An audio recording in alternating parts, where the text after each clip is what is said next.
Hey everybody, I'm Nina Crowley, Seeka's Professional Affiliations and Education Manager, and I am here today with my friend and colleague, Cassie Story. I got excited to talk to her when I got my coffee mug out today and thought I could call a dietitian. So Cassie just got back from the ASMBS Weekend meeting in San Antonio, Texas, and I was not able to be there. And if you know me, I have major FOMO, especially about meetings where all my people are at. So I invited Cassie to come talk to me about the meeting and see what we missed. So how was it? Well, you were definitely missed. Your presence is always missed when you're not there, Nina. So we missed you, but the meeting was absolutely fantastic. It's so great to be back in person with everybody after several years of just missing and being on Zoom. So I'm so thankful that we have this technology where we can all get together now, but it was, of course, amazing to see everybody live. So I know I had my little pick list of what I would have gone to see, but tell me, like, what was your favorite top 2 or 3 sessions or messages, take homes? Sure. What I really enjoyed at this session was I actually went into many of the surgical talks, and I found that they were educating the surgeons on the nutrition needs of the post-op patient.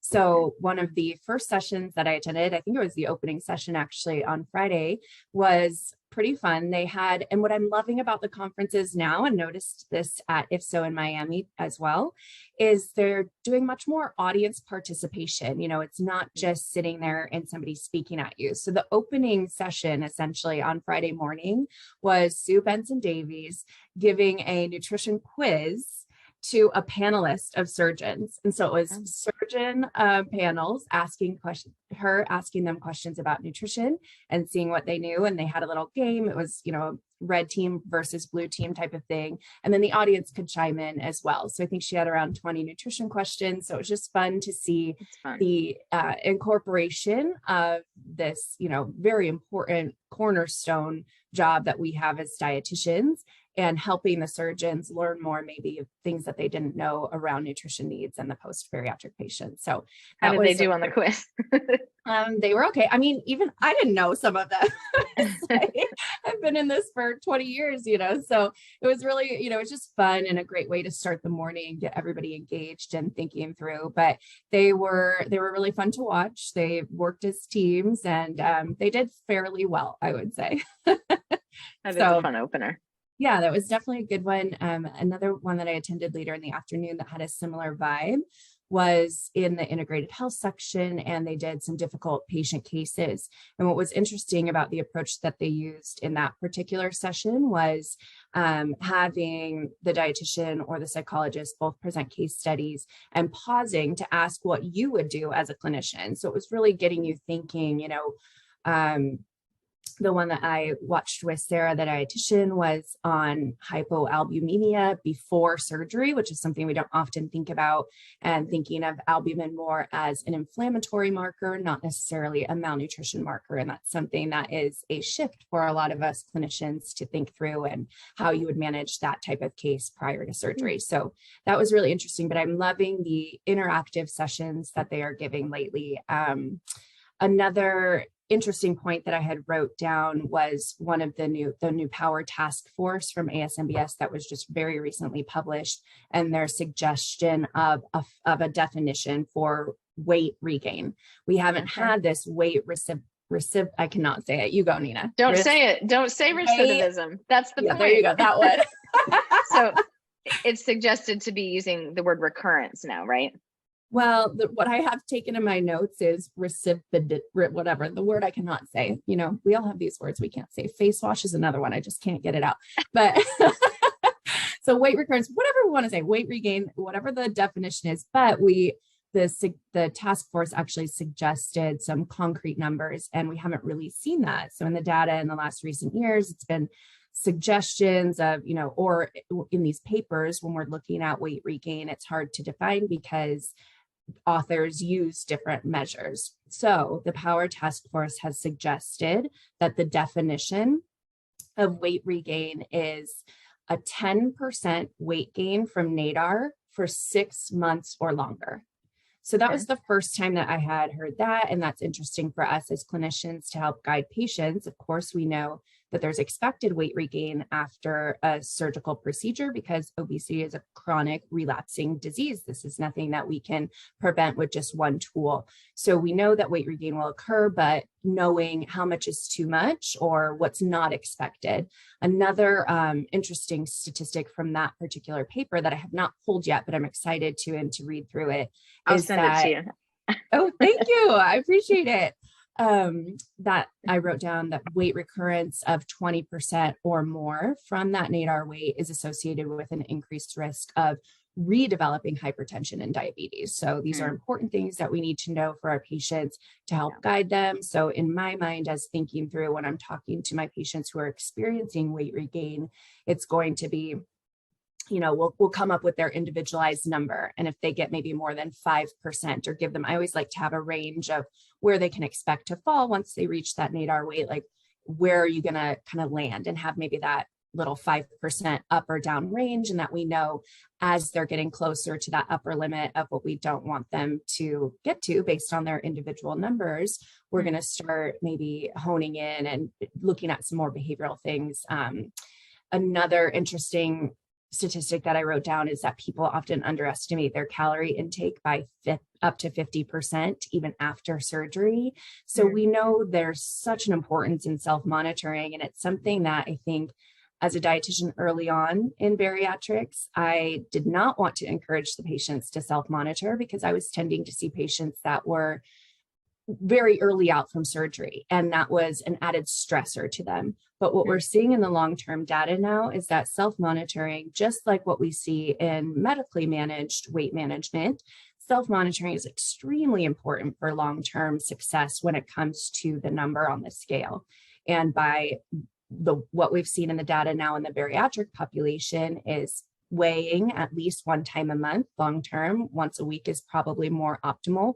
The research currently is pointing to at least once a month, making sure that they are self-weighing, and then keeping some type of food journal, food log, and measuring out portions. Because again, like I just mentioned, and what they mentioned in the sessions was that people underestimate their calorie intake by 50%, which obviously will impact their body weight afterwards if they are not aware of how much they're taking in. So.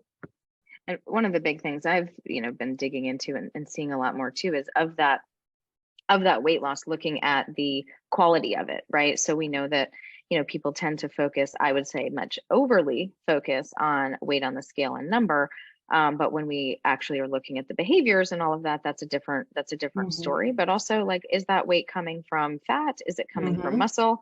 And so I think one of the things I've seen at a lot of the conferences I've been at lately is really a more of a curiosity and inquiry to where's that coming from. And of course, for me, looking at body composition has been important to, helping give those providers tools to help their patients. So, noticing and kind of, I would say, self-monitoring, that's kind of along the same vein, like, Absolutely. Is the weight shifting? And we know that our patients who are losing more muscle at that, low weight or nadir, that's a word I have trouble saying.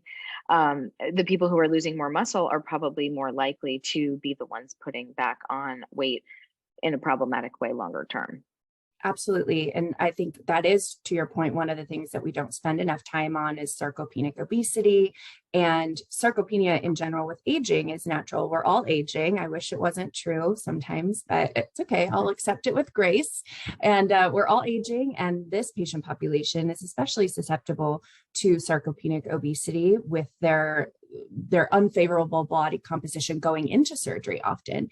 And if they're losing weight too rapidly and losing primarily from fat mass, from fat-free mass, and not, we don't want that. And so what we've seen from the nutrition side of things, and this was another discussion, we're not going to have enough time for this today, but the importance of protein and where do protein supplements come in. I've read several studies now on weight regain, the importance of protein supplementation during that time or a high protein intake to favorably impact body composition. So I think that is definitely something that we should be talking to patients more about. I attended the Obesity Help Conference a few weeks ago, and they did a nice session there on body composition to patients. And when they asked in the room, they asked the patients, how many of you know your current body composition, one person out of, 400 people or however many were in attendance knew. So I think having the ability to measure that at home and in the clinic is extremely important. Self-monitoring, protein intake,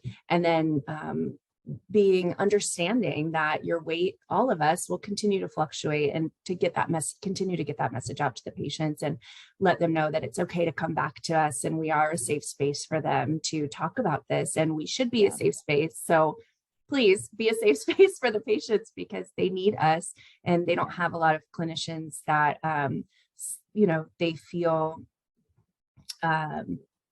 protected by, I would say. So I think it's important for all of us to come with a soft heart and our knowledge, and help guide them into, the best them that they can be afterwards.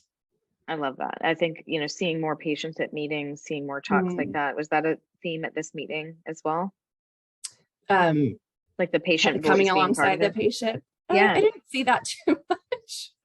I did not see that too much at this particular meeting, but I just think it's a good call out for all of us who are in the space, and just reminding ourselves, we're taking care of a very unique patient population, and there's a lot of shame and guilt that goes into their body weight and their size, and that should not necessarily be the focus. We should be focused on their health and improving their health as much as we can. So yeah, so I think having, compassion with the patients and coming alongside them and all of those great things is just what I would love to see our fellow clinicians continue to do.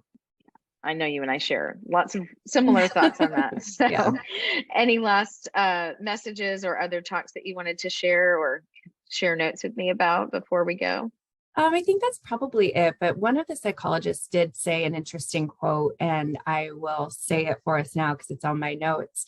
And it kind of goes along the lines of what we were just talking about with the patients. But from the behavioral perspective, they stated that your belief about how you're going to do is the number one behavioral factor to determine health outcomes after surgery, or that self-efficacy.